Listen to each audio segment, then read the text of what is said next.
For many of us, Yu-Gi-Oh! Started as a playground activity, opening packs and using our favorite monsters to beat our friends.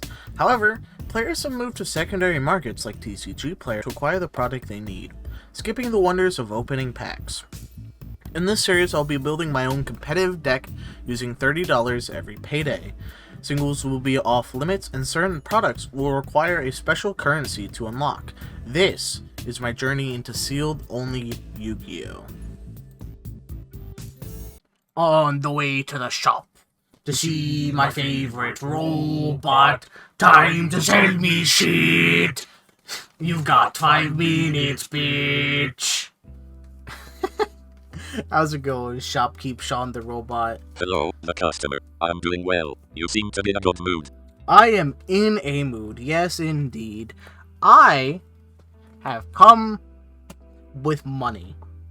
I'm here to purchase beans! Ah yes, my favorite activity, the spinning of a wheel. How much would you like to spin? I would like to spend 10 coins. 5 rival coins and 1 signature coin on this wheel. Now let's get right on into it and not waste any time. Load it up.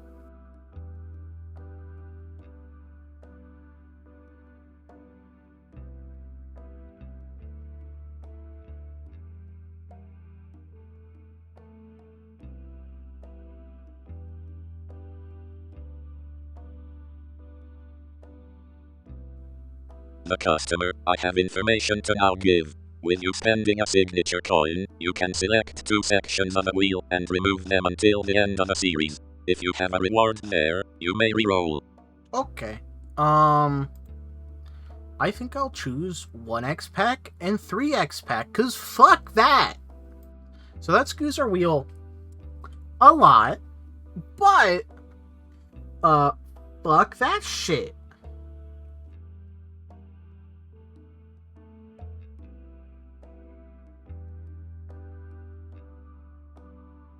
So with wheels from now on, especially, I feel like with these big spendings, when I roll something on the secondary wheels, it's going to hide it so that we're not going to have the same shit over and over again. I think I'm going to change the pack wheel to do that every fucking time so that maybe I can roll good packs. Smile.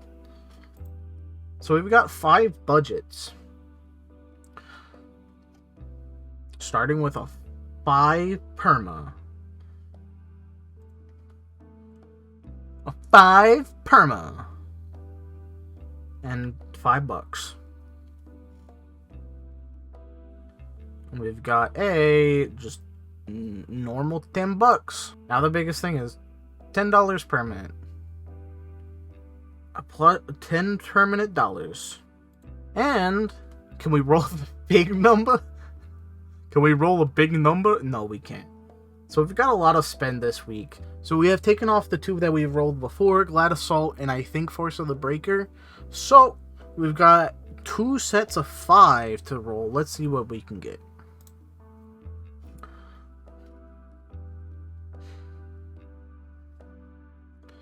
Ancient Prophecy. We need nothing out of that.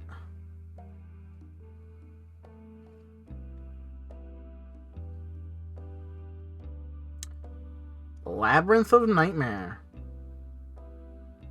We need nothing out of that either, baby.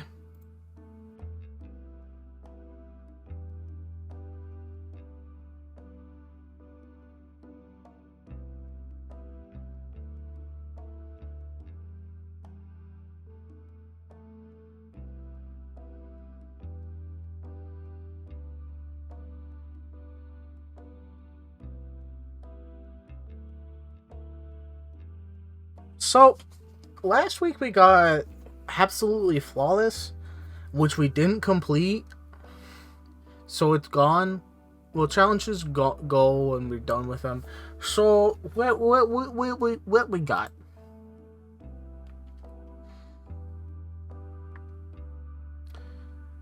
That's the OG right there.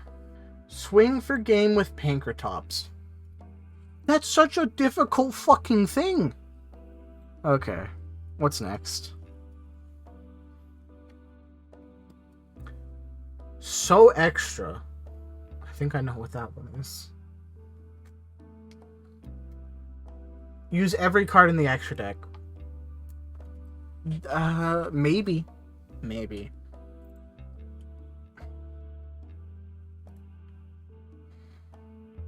Where to Orchest?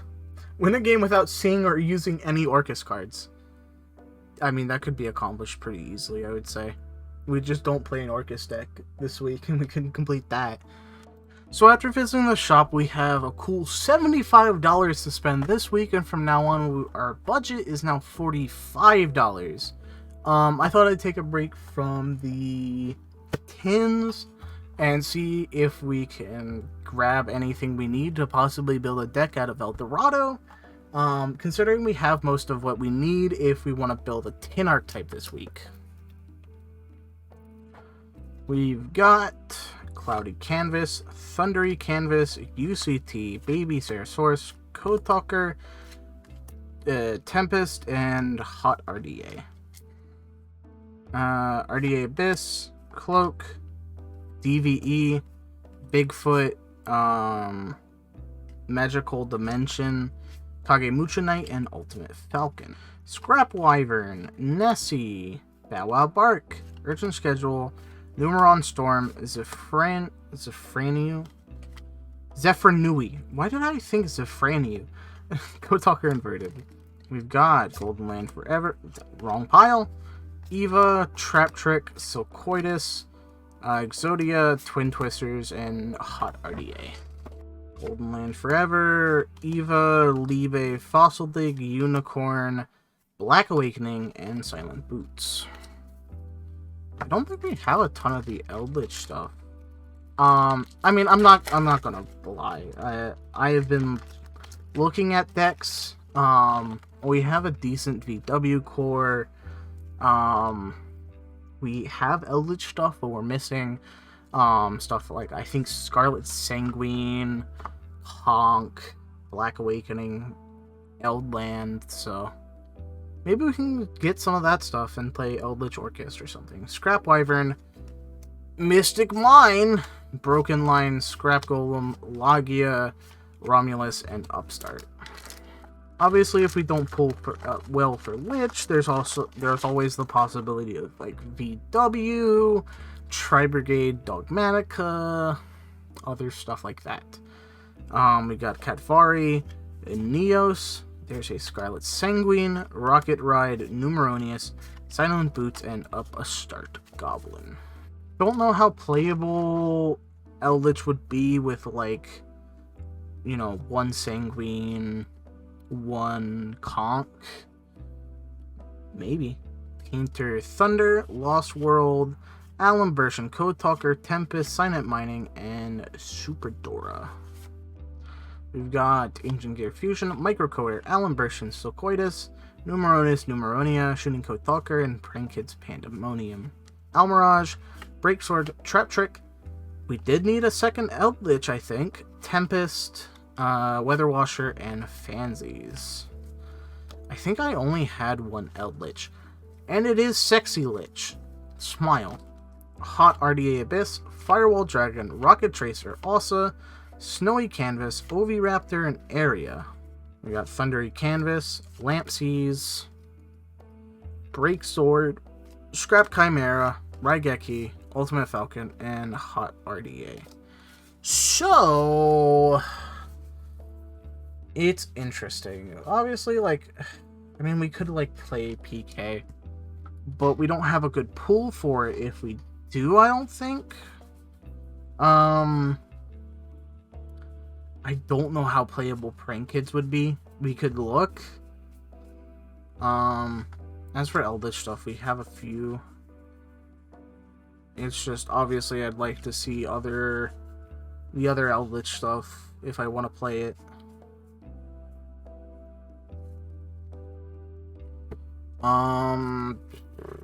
Dino might be playable if I have anything for there. Other than that, we'll have to see when it comes to deck building. Anyways, let's get over there. So we tried to explore a lot of new things. We tried to explore something like Eldritch, Tri-Brigade, Dogmatica, VW, a lot of the tin archetypes, and a lot of the Mago stuff. However, we don't really have what we need for those archetypes. For VW, we're missing a couple of the commons, and a couple important things for that. For Eldritch, we're really not there. We're missing Sanguines, we're missing Conks, we're missing a bunch of other stuff for the deck. We're not even close to any semblance of a Dino deck, because we need Ovi, Misk, Arco, UCT, Double Evo Pill, a lot of shit that just we don't have access to, and that are going to be a pain in the fucking ass. As for Tri-Brigade, we're missing some shit there. I don't exactly remember what, but we really don't. Well, we also really don't have anything that meshes well with Tri-Brigade. We have Fire Fist, but we're missing the good link too. I think Eagle. So nothing really there. Dogmatica, we're missing key components like Nadirs, Ecclesias, Titaniclad, Untis. So Orcus is back. Orcus is still here. We didn't really make any changes to the deck this week. We didn't really pull well for Orcus. We didn't really pull well for our other archetypes we're trying to build. So we're not really going anywhere, and we're still stuck with the same deck. Though, who am I kidding? We're probably not going to do anything. Although I did have a lot of fun looking through our archetypes that we have, and we'll go a little bit more into that after the games. Speaking of, let's get right into them since we have no new cards to show off. Up first, we're against Trey's Sealed Only deck. He's going first, activating Prison for Chamber, setting it and popping it with a Ruha to summon, triggering Chamber to summon Sarama from deck. He activates Sarama, setting Chamber from the grave by popping itself. He summons Rukea, sets a field spell, and passes. We're able to summon Scraptor, but Trey pops Chamber with Rukea, summoning AUS from deck, popping our Scraptor and forcing us to summon Fortress and attack in, allowing Trey to flow into Soul of Disaster. From here, Trey is able to get to lethal pretty fucking easily. Game 2, we're going first, and with a hand like this, I don't think we need to see the rest of the game. With 2 fridges in hand and nothing else to work with, we're kind of a sitting duck, and Trey is able to assemble lethal once more. That's a real rough start to this episode, huh? In our second match, we're against Red and her signature hero deck. She won RPS and is going first, and with no interruptions is able to set up Plasma, DPE, and Cross Crusader. Unfortunately, our deck struggles to play through the Plasma skill drain effect, but Fortress is what we need to do it. Unfortunately, she has DPE to stop us from doing so, and is able to establish lethal on the following turn. Game 2, through Fossil Dig plus a Danger to pop, we're able to go full combo, ending on IP, Apo for 3, Ding Engrave, and Imperm in the back row. Red starts with a Lightning Storm targeting the back row, so we shotgun Nightmare to boost Apo and Skeleton to revive Ding, attaching Skeleton for some protection. She activates a Hero Lives for Shadows, activating the effect which we negate. She summons Vion, activating the effect which we negate again. We IP into Boral Sword, and Red links for Verte, summoning DPE, which isn't able to out the Boral Sword, and for us, it doesn't take long to assemble lethal on the following turn. Game 3, Red is able to set up a board of Dark Law Plasma through our 2 hand traps due to having a Crossout in hand. Unfortunately, we can't play through Plasma anyway with this hand, but the funniest thing is, when we activate Fossil Dig for Scraptor, she hits it out of our 4-card hand, where the other cards are Skeleton, Succession, and Golem. Lovely. In our last match, we're against Incog's signature DDD deck. Incog's going first, starting with a map for Kepler, summoning it and activating the effect, which we Ash. Unfortunately, he started with a contract, adding Griffin. He summons Griffin and links into Gilgamesh, which we Imperm, which stops him from continuing, but he's still able to make Mach X, which is such a crazy form of interruptions. That's not even once per turn. We try and play through it, but just can't deal with multiple Mach X activations when we're forced to forfeit Game 1.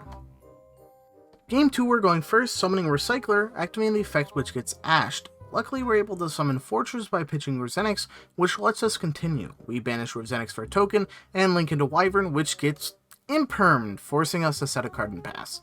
Unfortunately, this set Twin Twisters isn't really able to stop incog from comboing off, and we're not able to get back into the game, losing us this match 2-0. Alright, start of the week, let me take a big sip of water. 0-3? What the fuck? Anyway, after cleaning up that mess, let's go over the week and other stuff. So yeah, we did terribly, and I was not expecting it. You know, I was expecting, you know, maybe to go 0-2 in the rival matches because it's Heroes and DDD. I wasn't expecting to get my ass fucking handed to me every game, which kind of crazy. But I'm not feeling too bad about it. Right? We went into this week trying to explore new things, you know, thinking about changing the deck. And I had a lot of fun doing it. That was the main thing I wanted to do. I wanted to enjoy this week, and going into the card pool we have and exploring the possibilities was really, really fun. And I might try to get to it again next week, and just see what I can make. Obviously, Orchist stayed this week, but that doesn't mean that we don't have better things to do, because obviously we do have better things to make. So I'm hoping next week we can pivot into another deck, but if not, I think we'll be fine. As for everything else, we have no coins now, which is unfortunate. We're going to hopefully bounce back and win some coins and maybe see what we can do for the finale. The finale is steadily approaching, and I'm hoping to get back on track with uploads. You know, the last few weeks have been really weird, and hopefully I can get back on track. As well, streaming is back, it seems. We did a stream just the other day when I'm recording this, and it worked out. So, if you want to go check that out,